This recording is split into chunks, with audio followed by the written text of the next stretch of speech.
النهارده هعمل معاكم حاجه جامده جدا. احفظوها عندكم بقى لرمضان ان شاء الله. قنبله الترند. جميله جدا جدا. ميكس كده من طراوه الكنافه وقرمشه الجلاش وذوبان البسبوسه، حاجه كده ميكس كده رائع. 3 في 1، حاجه جميله. دلوقتي هنقطعها مع بعض ونشوفها شكلها ايه. شايفين الجمال؟ بسم الله ما شاء الله. بصوا عامله ازاي. الكريمه بتبظ منها كده. قنبله الترند. انا عايزه اقول لكم ميكس 3 في 1، حاجه زي العسل. بصوا شكلها. انا عايزه اوريكم. بص الكريمه بتبظ منها. بصوا عامله ازاي. جميله جدا جدا. النهارده هعملها لكم بطريقه سهله وجميله، واحفظوها عندكم لشهر رمضان الكريم ان شاء الله. في الاول كده هتصلوا على النبي عليه افضل الصلاه والسلام. ما تنسوش باللايك والاشتراك والشير، ودوسوا على زر الجرس عشان يوصلكم مني كل جديد. يلا بينا على الوصفه. معايا بقى نص كيلو من الجلاش متجمد. مجمداه في الفريزر عشان هنكسره مع بعض. في الاول كده هتصلوا على النبي ونقول عليه افضل الصلاه والسلام، وحطوا لي اللايك والاشتراك والكومنت الجميل زيكم. بس هنكسره بايدينا كده. جايباه طازه. لو انت جايباه طازه مفيش اي مشاكل، ممكن تقصيه بالمقص عادي، مفيش اي حاجه. اهو. انا كده اسهل. انا مش عايزاه ناعم خالص، انا عايزاه في حتت. بس زي ما قلت لكم، اللي جايبه طازه هيقصه بالمقص عادي، مفيش اي مشاكل. بس انا عايزه اسهل عليكي انك تجمديه في الفريزر كده، حتى لو قبلها بيوم او ساعتين. ممكن ساعتين بتجمد. بصوا انا كسرته عامل ازاي اهو. عايزه اقول لكم انا كسرته مش بودره، كسرته حته صغيره خالص زي ما انتم شايفين كده. بصوا شايفين اهو. دلوقتي بقى هنجيب ايه تاني هقول لكم.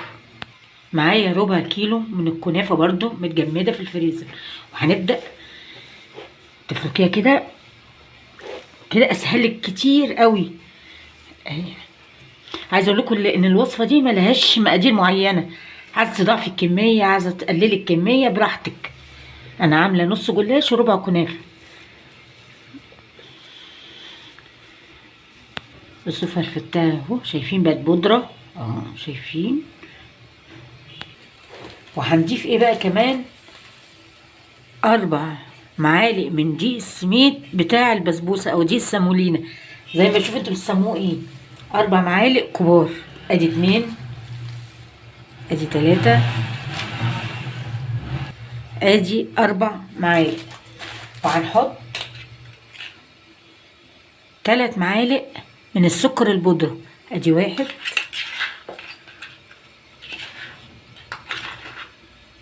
اتنين، ادي 3. كده حطينا 3 معالق من السكر البودرة.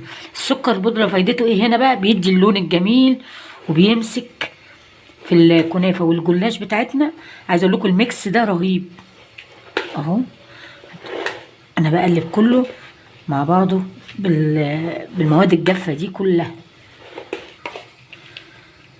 شايفين انا بقلب ازاي اهو.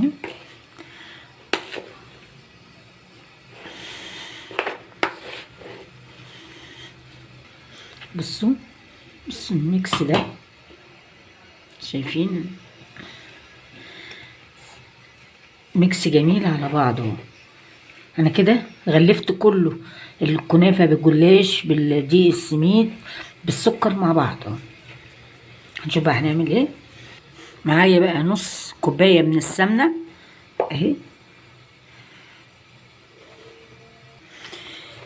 هنبسه بقى كله يشرب من السمنه بتاعتنا اهو. طبعا زي ما قلت لكم الوصفه دي ملهاش مقادير معينه. عايزه تكتري عايزه تقللي براحتك. بصوا شايفين اهي عامله ازاي. انا عملتها كلها غلفتها بالسمنه، ولو انتوا احتاجتوا سمنه تاني انا بالنسبه لي المقادير مع السمنه كميه السمنه حلوه جدا اهو. شايفين اهو. هنشوف هنعمل ايه. كده معايا صينيه مقاس 26 مدهونه اهي. هنحط فيها نص كميه الكنافه بتاعتنا والجلاش. هنفردها بقى كويس جدا كده في الصينيه اهو، وهنعمل لها زي سور كده. بصوا انا عملتها ازاي، وهنضغط عليها كمان اهو، او بصينيه اصغر منها اهو. ولازم تعملي لها سور كده اهو. انا عملتها لكم اهو. يلا بينا بقى مع بعض نشوف الحشوه بتاعتنا هتبقى ايه. معايا كده نص كيلو من الحليب، هنحط عليه 3 معالق كبار هرمين كده نشا. التانية كده 3 معالق كده من النشا، هندوبهم كويس جدا قبل ما نحطهم على النار اهو. هدوبهم كويس قوي اهو. بصوا انا ايدكم في التقليب كده على طول زي ما انا بعمل كده لحد ما يتقل معاكم. بصوا انا عايزه اوريكم انها بقت كريمي ازاي اهي، شايفين. هنضيف ايه بقى؟ هنضيف كوبايه من الكريمه عشان تعزز الطعم. لو عندك قشطه وش اللبن عادي مفيش اي مشاكل. هنقلبها بقى كده كلها مع بعض تدوب. لو زي ما قلت لك لو عندك وش اللبن حطي دي بتعزز الطعم. انا عايزاها تدوب خالص كده.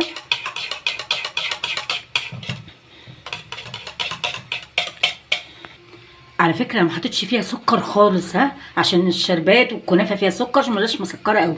هنحطها بقى، هنعمله ايه؟ هنحطها بقى كده تكبيها كده على طول وهي سخنه. انا هسيبها تبرد لحد ما تعمل قشره كده فوق الوش. انا هسيبها تبرد خالص ما تعمل قشره. بص بتاعي بردت خالص اهي لحد ما عملت قشره. لو عملتيها وهي سخنه الكنافه هتخش جواها. فانا هنعمل ايه دلوقتي بقى؟ تعملي كده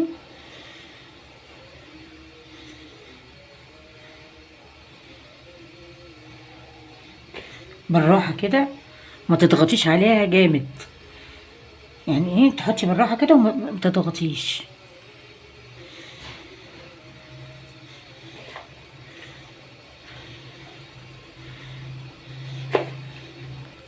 اضغط كده على الوش كويس قوي بس ما تضغطيش جامد عشان ما تبص منك اهي. بصوا اهو خلاص سويتها وخليتها جميله. هندخلها بقى في الفرن. طبعا انا مسخناه ليه بتسخنوا الفرن من قبليها؟ علشان الحاجه ما تنشفش جوه. هنحطها بقى في الفرن واقول لكم خدت الوقت قد ايه. بصوا بقى جميله ازاي ما طلعت من الفرن. اخدت حوالي 40 دقيقه. هنحط بقى الشربات بتاعنا. اظن انا عملت الشربات مليون مره في القناه عندي. الشربات تقيل.